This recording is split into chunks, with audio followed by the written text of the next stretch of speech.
warahmatullahi wabarakatuh. Waalaikumsalam warahmatullahi wabarakatuh. Yang saya hormati Bapak Kepala SMPN Negeri 9 Tanah Putih beserta Ibu Wakil. Hormat yang sama pula kepada seluruh rekan-rekan guru SMP Negeri 9 Tanah Putih. Alhamdulillahirabbil alamin wassalatu wassalamu ala asrofil anbiya'i wal mursalin wa ala alihi washabbihi rasulillahi ajmain amma ba'du. Puji syukur tak lupa kita ucapkan atas kehadiran Allah Subhanahu wa taala yang mana pada siang berbahagia ini kita dapat berkumpul di sini yaitu dalam rangka diseminasi budaya positif SMP Negeri 9 Tanah Putih.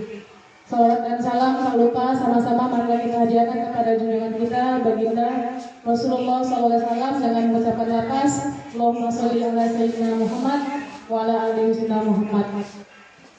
Baik Bapak Ibu sekalian, adapun maksud tujuan di sini saya berserta rekan saya kami sedang melaksanakan pendidikan yaitu CGP angkatan 11 yang mana kami di sini mencoba untuk berkolaborasi untuk menyampaikan diseminasi budaya positif. Namun sebelum kami menyampaikan materi, di sini akan ada kata sambutan dari kepala sekolah. Kepada Bapak Kepala Sekolah kami persilahkan.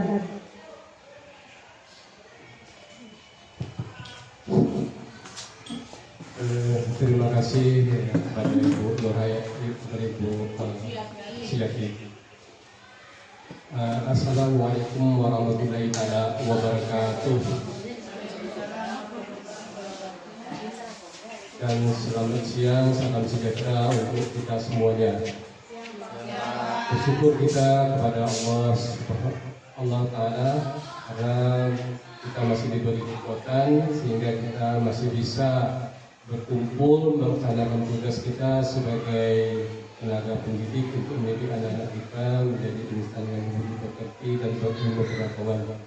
Seiring serta selawat kepada Nabi besar Muhammad SAW, semoga dengan banyak membaca selawat nanti kita mendapat syafaatnya di yaumil akhir. Amin amin ya rabbal alamin.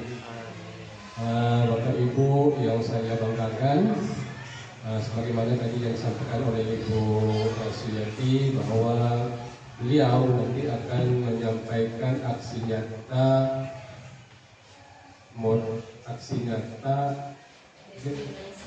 diseminasi budaya positif sebagai calon guru penggerak di SMP Negeri 9 Tanah Putih. Semoga nanti apa-apa yang beliau paparkan ini akan memberi dampak positif bagi kita semuanya. Nanti bisa juga nanti menularkan ilmunya, kemudian nanti memberi semangat kepada Bapak Ibu untuk mengikuti jejak beliau ikut serta menjadi guru penggerak nantinya. Mungkin tidak banyak yang saya sampaikan, nanti kalau berlama-lama nanti waktu kita tidak cukup, tapi dengan mengucapkan Bismillahirrahmanirrahim, aksi nyata diseminasi budaya positif di SMP Negeri 9 Tanah Putih secara resmi saya buka.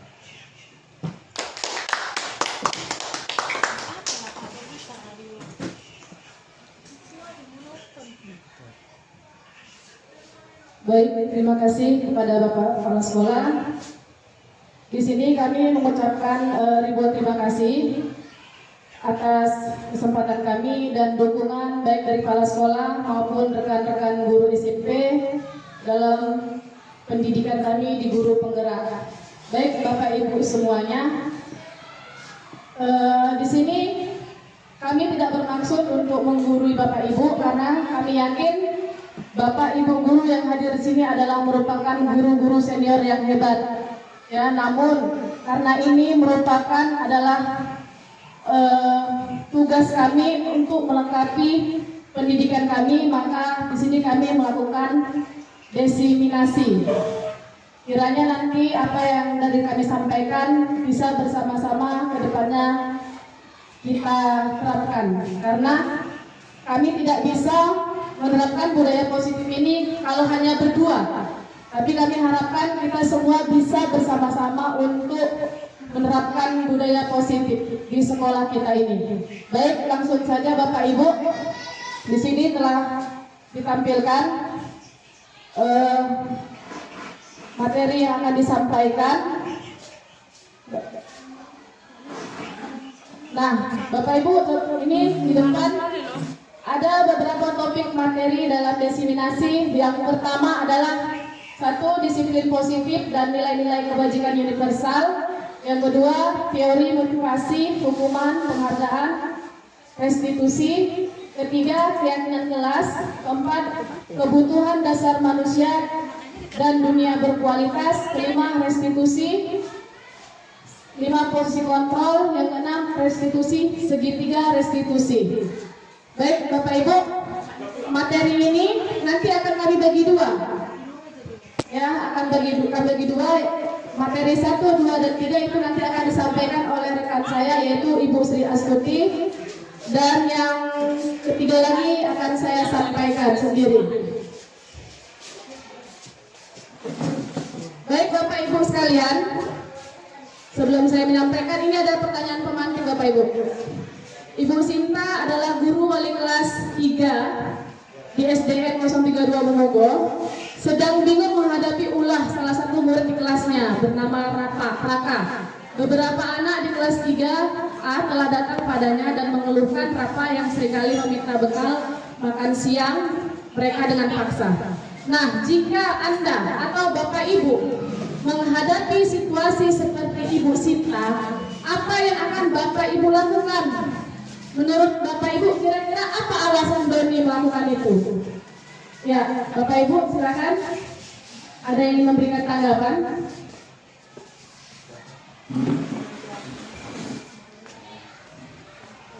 Kira-kira apa Bu? Bapak Ibu, jika kita menghadapi seperti Ibu Sinta tentang anak kita tersebut. Ya Bu.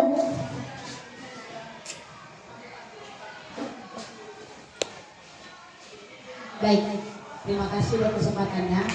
Di sini saya anggap saya Ibu Sinta sebagai wali kelas 3A di SD 032 ya, atau 82. 32 ya. Di sini beberapa anak mungkin mengeluhkan tentang Raka yang selalu memaksa meminta bekal dari temannya. Jika saya di posisi Ibu Sinta ini, maka saya akan bertanya terlebih dahulu kepada Raka, mengapa dia selalu meminta bekal dengan paksa? Apakah dia tidak mencoba secara baik-baik? Nah, jika saya sudah menemukan jawabannya, mungkin anak ini bersifat agak kasar. Terkadang sih terbawa dari rumah ya. Apakah orang tuanya itu selalu bersifat kasar terhadap dia? Jadi dia juga selalu menunjukkan apa yang dia mau dengan kekasaran juga. Nah, jadi itu saya akan pertanyakan kepada Raka.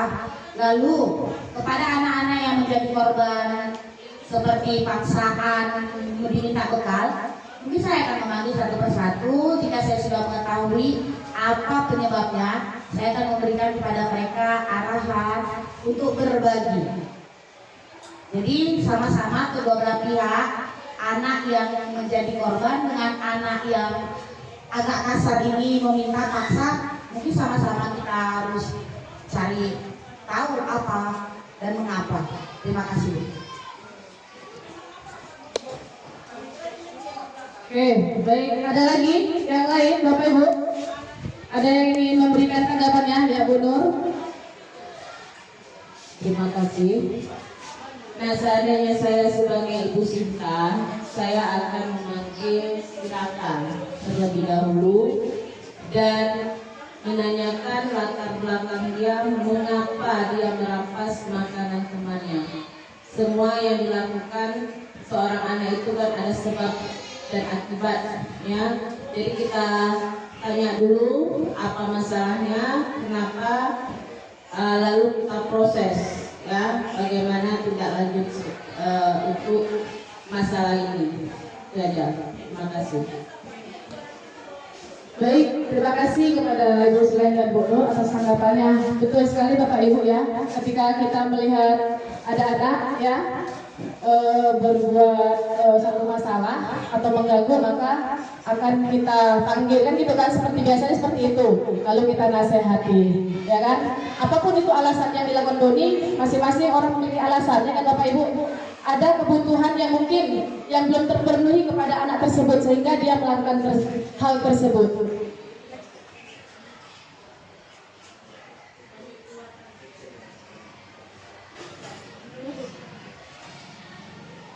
Nah, ternyata Bapak Ibu, apa yang dilakukan Doni tersebut ternyata ini meliputi daripada kebutuhan dasar manusia, ya. Sebagai seorang pendidik, kita harus memahami ada 5 kebutuhan dasar manusia. Yang pertama adalah 1 untuk bertahan hidup. Yang kedua, kasih sayang dan rasa diterima. Dan yang ketiga adalah penguasaan, 5 kebebasan, dan 4 kebebasan, 5 kesenangan. Jadi ternyata ada 5 kebutuhan dasar yang harus kita pahami. Yuk kita bahas satu persatu. 1, kebutuhan bertahan hidup atau survival, yang mana kebutuhan bertahan hidup ini adalah kebutuhan yang bersifat biologis untuk bertahan hidup, misalnya kesehatan, rumah, dan makanan. Kebutuhan biologis sebagai bagian dari proses reproduksi, termasuk kebutuhan untuk bertahan hidup. Komponen psikologis pada kebutuhan ini meliputi kebutuhan akan perasaan aman. Dalam kasus Rafa ini, apabila jawaban Rafa yang ditanya oleh Bu Sinta adalah karena ia lapar dan orangnya tidak membawakannya bekal makan siang, maka kebutuhan dasar yang ingin dipenuhi oleh Raka itu adalah kebutuhan untuk bertahan hidup. Ya, itu ya Bu. Baru yang selanjutnya adalah kasih sayang dan rasa diterima. Kebutuhan ini adalah kebutuhan psikologis, kebutuhan untuk disayangi dan diterima, meliputi kebutuhan akan hubungan dan koneksi sosial, kebutuhan untuk memberi dan menerima kasih sayang, dan kebutuhan untuk merasa menjadi bagian dari suatu kelompok. Nah, Bapak Ibu sendiri coba pikirkan, kalau kita hidup tanpa rasa kasih sayang dan diterima oleh orang di sekitar kita, apa yang kita rasakan? Coba, apa yang kita rasakan? Kecewa. Hah? Kecewa. Apa Pak? Kecewa. Oh, kecewa, iya kecewa. Kecewa. Ada lagi yang lain? Apa yang kita rasakan? Kalau kasih sayang nggak kita miliki, rasa kasih sayang tidak kita dapatkan, ya? Sakit loh. Sakit ya? Iya. Sama seperti anak itu juga Bapak Ibu. Mereka juga butuh kasih sayang dan rasa ingin diterima, ya. Sama seperti yang terjadi oleh si Rafa tadi ya. Apabila tadi kalau ditanya Ibu Sinta, jawaban alasannya adalah mengambil bekal temannya karena dia merasa senang temannya jadi memperhatikan dia. Nah, ketika temannya melaporkan tindakan itu pada gurunya dan gurunya memberitahu orang tuanya sehingga orang tuanya jadi memperhatikan dia, maka kebutuhan dasar yang dipenuhi Rafa adalah kebutuhan akan kasih sayang dan diterima. Ya, begitu ya Bapak Ibu ya.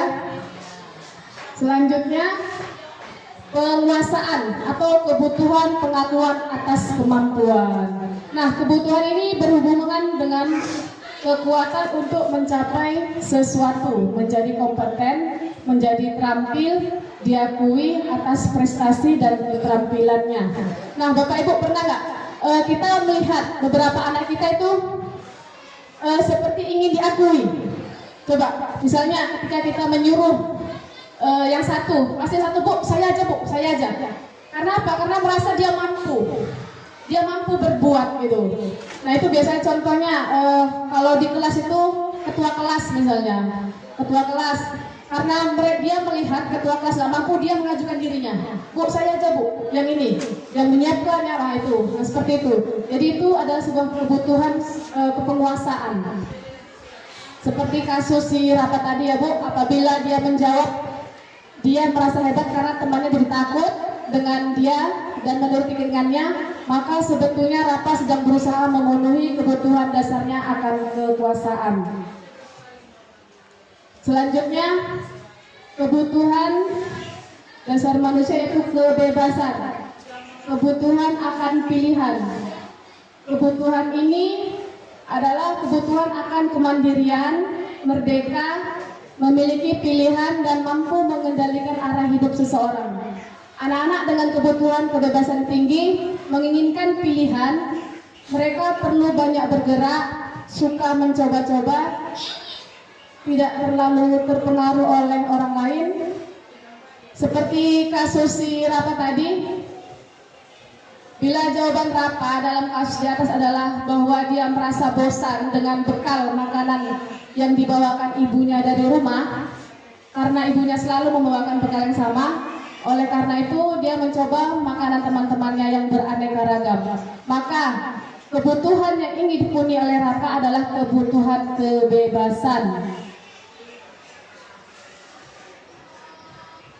Selanjutnya Bapak Ibu, yang kelima adalah kesenangan, kebutuhan untuk merasa senang.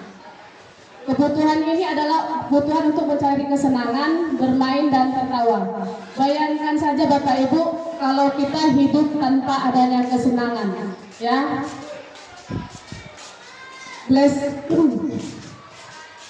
Dalam kasus ini, bila Rapa menjawab bahwa ia melakukannya karena iseng saja dan ia menikmati ekspresi wajah teman-temannya yang kesal karena diambil makanannya dan menurut dia ekspresi teman itu lucu, maka kebutuhan yang ingin dipenuhi oleh Rapa adalah kebutuhan akan kesenangan. Selanjutnya, lalu bagaimana peran kita sebagai guru? Nah, sebagai guru kita harus bisa memahami ataupun mengetahui latar belakang murid kita sehingga kita bisa memenuhi kebutuhan murid kita sesuai dengan keadaan. Jadi sebagai pendidik Bapak Ibu, kita harus memahami latar belakang anak didik kita, ya, ketika mereka berbuat. Baik, selanjutnya adalah materi berikutnya 5 posisi kontrol. Nah, sebelumnya coba kita lihat tayangan video berikut.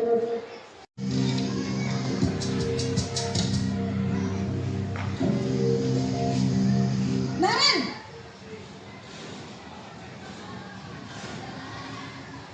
Selamat pagi, Bu. Naren, kamu kenapa terlambat lagi, nak? Ya Tuhan, Naren, kamu senang ya bikin ibu susah ya? Kalau kamu terlambat lagi, nanti ibu yang ditegur Bapak Kepala Sekolah, nak. Disangka ibu tidak bisa membina kamu. Duh, gimana ini? Maaf, Bu. Duh, Gusti Naren, kamu suka ya kalau ibu ditegur Bapak Kepala Sekolah? Terus, sekarang ibu harus tulis apa ini di buku absen? Ini kamu sudah sering terlambat loh. Ibu harus apa coba? Maaf, Bu. Maaf sekali. Ya sudah, lain kali jangan bikin ibu susah lagi ya, nak ya. Ibu tidak akan kuat lagi kalau kamu begini terus. Bisa jantungan kalau ibu ditegur Bapak Kepala Sekolah. Sana cepat kelas. Maaf ya, Bu. Maaf sekali. Oke, baik Bapak Ibu. Nah, dari video itu kira-kira apa, Bu? Apa yang terjadi?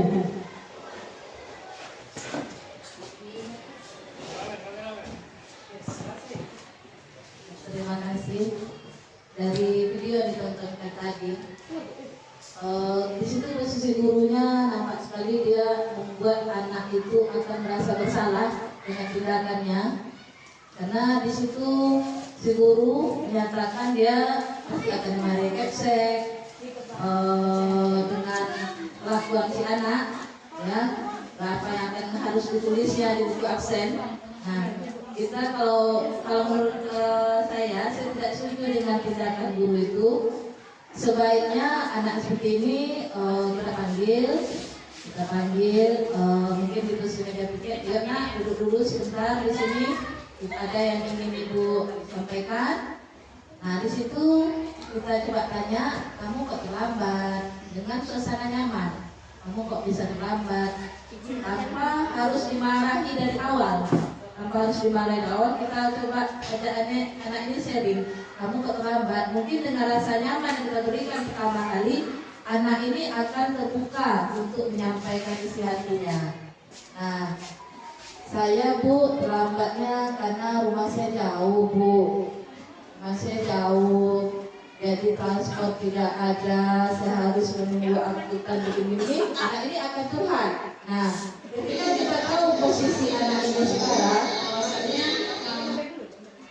ketika kita tahu permasalahan yang dihadapi anak ini, nah kalau rumah kamu jauh, artinya kan harus ada solusinya. Kamu tidurnya jam berapa? Nah kebetulan malam Bu, saya juga nonton, saya suka main game Bu. Nah coba, seandainya kamu tidak main game, terus kamu bisa tidur dengan cepat, kamu bisa tidur lebih cepat, tentu saatmu cukup. Jadi sudah sholat subuh, bisa nggak kamu bisa lebih berangkat cepat? Ya bisa Bu, saya akan usahakan seperti itu. Jadi dari anak ini kita gali penyebabnya apa. Ya, jadi mungkin masalah si anak tidak akan sama. Ini kebetulan rumahnya jauh.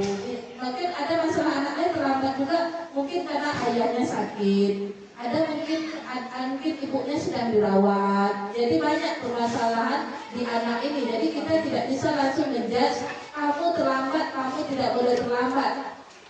Kita hukumnya tidak bisa. Kita harus gali dulu permasalahannya. Nah, kalau memang alasan kebetulan di anak tadi masalahnya misalnya rumahnya jauh, nah kalau supaya apa yang sebaiknya kamu lakukan supaya kamu tidak terlambat lagi, coba kamu pikirkan gimana supaya kamu tidak terlambat lagi. Kalau memang rumahmu jauh, terus hobimu main game juga, apa solusinya? Nah kita gali dari anak ini sendiri. Mungkin aku berpikir kalau main game dia udah sampai jam sekian, rumah jauh lagi, transport lagi, tentu dia akan. Jadi kita timbulkan di diri anak itu untuk menyelesaikan permasalahannya. Itu kenapa itu. Terima kasih. Oke, terima kasih Bu Yusmita. Ya betul sekali ya Bu. Nah untuk memahami itu coba kita lihat di sini. Ternyata Bu ada 5 posisi kontrol yang harus dipahami oleh seorang pendidik. Ya Bu, ada 5 posisi kontrol. Dalam 5 posisi kontrol ini yang mana yang sebenarnya yang harus dijadikan untuk diri kita sebagai pendidik? Yang pertama Bu, sama-sama kita pahami, yang satu adalah posisi kontrol sebagai penghukum. Nah, penghukum ini kalau Bapak Ibu pernah melakukan termasuk saya ya. Nih, kalau kita menghardik ataupun menyindir, walaupun menyindirnya itu bahasanya dengan halus, lembut, tapi dalam bentuk sindiran, ini namanya posisi penghukum. Kita sebagai guru ternyata menjadi posisi penghukum. Nah, misalnya itu, kalau guru berkata, kalau kamu tidak melakukannya, saya akan. Nah ini dikatakan kita sebagai pendidik di posisi penghukum. Karena apa? Karena yang dirasakan anak nanti yang ke depannya adalah dia akan menjadi seorang anak yang pemberontak, pendendam, dan suka menyalahkan orang lain. Ini dia kalau kita menjadi posisi penghukum. Nah selanjutnya adalah pembuat merasa bersalah. Seperti yang kita lihat tadi ya Bapak Ibu ya, video yang tadi kita lihat bersama, di mana seorang guru ya membuat muridnya merasa bersalah dengan ucapannya seperti tadi, kamu sudah mengecewakan ibu sudah susah. Nah itu merupakan pembuat merasa bersalah. Efeknya apa? Anak akan suka berbohong, suka menyangkal ya. Nah selanjutnya kalau posisi kontrol kita sebagai teman ya, misalnya tuh lakukan untuk bapak atau ibu, ya sudah bapak atau ibu bereskan, nanti ibu bantu misalnya. Nah ini kalau kita sebagai teman, anak akan ketergantungan bapak ibu, dia tidak akan pandai menyelesaikan masalahnya. Sikit-sikit dia nanti akan menanti kita, menunggu kita untuk membantu setiap permasalahannya ya. Nah selanjutnya adalah posisi pemantau Ya, pemantau ini kalau kita jadi posisi pemantau dengan berkata apa peraturannya, maka ini akan mengefekkan anak akan merasa selalu diawasi. Jadi kalau anak merasa diawasi oleh kita, ketika ada kita dia akan pura-pura baik. Karena dia merasa nih, kan diawasi nih, pura-pura baik lah, nah gitu. Ini kalau kita jadi pemantau, mengawasi dan mengukur, dia akan menyesuaikan keadaannya ketika dia diawasi oleh gurunya. Nah, sebaiknya posisi kontrol yang sebaiknya itu sebagai pendidik apa? Manajer, Bapak Ibu ya. Apa itu manajer? Dengan kita meyakini, mengajukan pertanyaan-pertanyaan yang positif kepada anak. Seperti apa yang kita yakini, bagaimana memperbaiki masalah ini. Nah ini, ya, kalau kita sebagai posisi manajer, ini akan menguatkan watak atau karakter anak. Di mana kita selain membantu anak dalam menyelesaikan masalah, anak juga dapat menyelesaikan masalahnya dengan cara berpikirnya. Selanjutnya adalah segitiga restitusi. Nah, apa itu segitiga restitusi? Restitusi itu adalah proses menciptakan kondisi bagi murid untuk memperbaiki kesalahan mereka sehingga mereka bisa kembali pada kelompok mereka dengan karakter yang lebih kuat menurut dosen 2004. Restitusi ini membantu murid menjadi lebih memiliki tujuan, disiplin positif, dan memulihkan dirinya setelah berbuat salah. Penekanannya bukanlah pada bagaimana perilaku untuk menyenangkan orang lain atau menghindari ketidaknyamanan, namun tujuannya adalah menjadi orang yang menghargai nilai-nilai kebajikan yang mereka percayainya. Sebelumnya kita telah belajar tentang teori kontrol bahwa pada dasarnya kita memiliki motivasi intrinsik. Adapun ciri-ciri restitusi adalah satu, restitusi bukan untuk menebus kesalahan, namun untuk belajar dari kesalahan. Restitusi memperbaiki hubungan. Restitusi adalah tawaran bukan paksaan. Restitusi menuntun untuk melihat ke dalam diri. Restitusi mencari kebutuhan dasar yang mendasari tindakan. Restitusi diri adalah cara yang baik. Restitusi fokus pada karakter bukan tindakan. Restitusi menguatkan. Restitusi fokus pada solusi. Restitusi mengembalikan murid yang berbuat salah pada kelompoknya. Nah, Bapak Ibu, dalam restitusi ini saya sudah mencoba melakukannya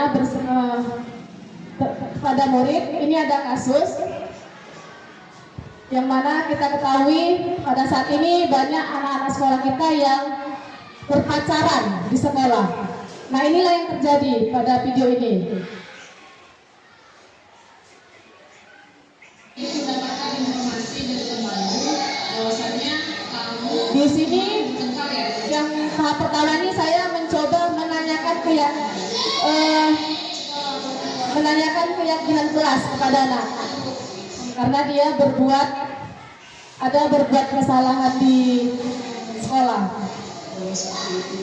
Ya wajar lah kalau kamu mau seandainya diposisikan lalu apa yang terjadi? Nah, selanjutnya saya melakukan validasi tindakan. Karena ada 3 tahap dalam restitusi Bapak Ibu, yaitu menanyakan keyakinan kelas, validasi tindakan, dan menstabilkan identitas.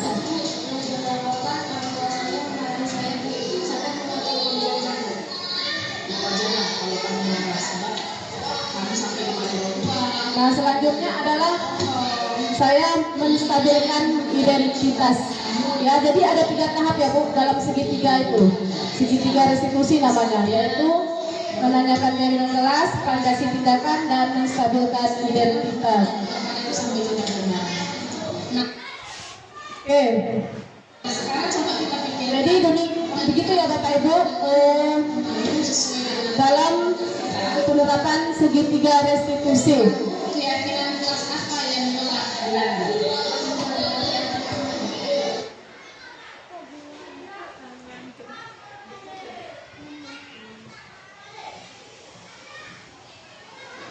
Oke, baik Bapak Ibu, tadi sudah saya tampilkan segitiga restitusi yang telah saya lakukan bersama siswa.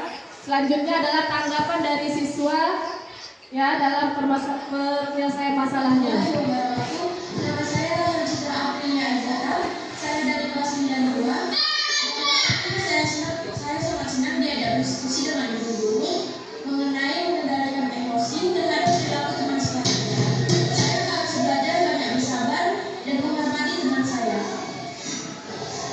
Oke, baik Bapak Ibu, ya demikian tadi tentang segitiga restitusi. Nah selanjutnya Bapak Ibu, saya akan bagikan stick note ini. Gunanya adalah coba nanti Bapak Ibu tuliskan kira-kira Bapak Ibu ada di posisi kontrol yang mana. Tadi kan ada 5 tuh, ya. Nah sekarang coba Bapak Ibu tulis kita ini sekarang ada di posisi kontrol yang mana.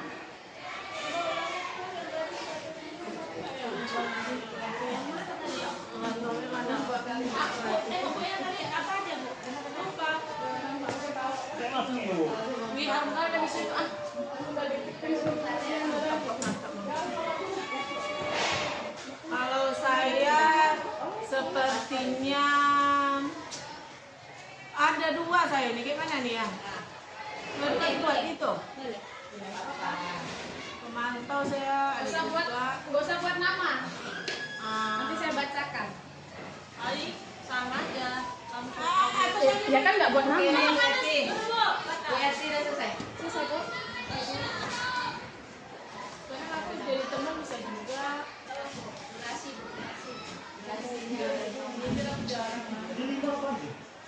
Teman Ya pernah awak. Makanya pernah semua, tak kayak mana pun. menghukum, membuat merasa bersalah, teman, Satu Bu. pemantau, manajer ya. Pada saat ini kita pada pos yang mana, Bapak Ibu? Apa lagi kalau 2? Pembuat merasa bersalah, teman. Tergantung apa yang dilakukan. Ini selalu memantau kalian ya. Ada juga tuh. Oke. Jam berapa bisa kan? Udah datang makanya cepat kasih ke. Apa itu?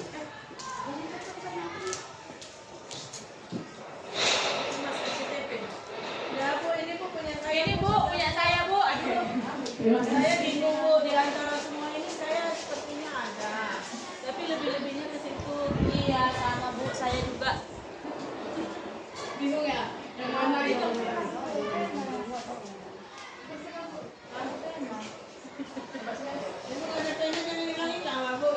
Yang bawah pemantau dan Manajer. Di posisi mana Anda? saya manajer aja lah. Hah?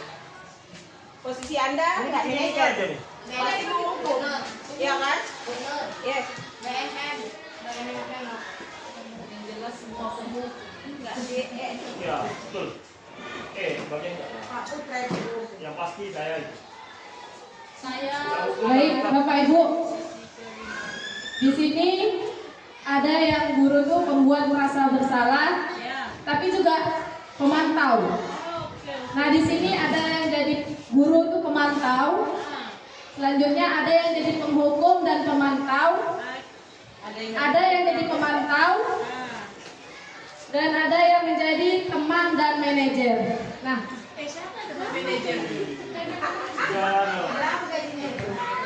ternyata kita beragam ya Bapak Ibu ya. Ternyata Bapak Ibu, setelah kita mempelajari ini, seorang pendidik itu seharusnya adalah menjadi manajer bagi anak didiknya. Nah, mudah-mudahan dari apa saya sampaikan ini, sebagai guru kita bisa menjadi posisi manajer untuk murid-murid kita. Baik Bapak Ibu, hanya ini yang dapat saya sampaikan. Lebih dan kurang mohonlah dimaafkan. Saya sudahi dengan wabillahi taufiq wal hidayah. Wassalamualaikum warahmatullahi wabarakatuh.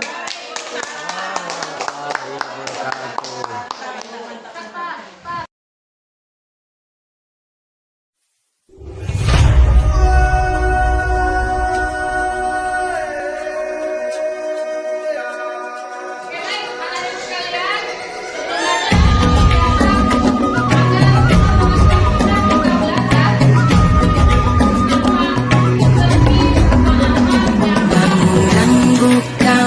mata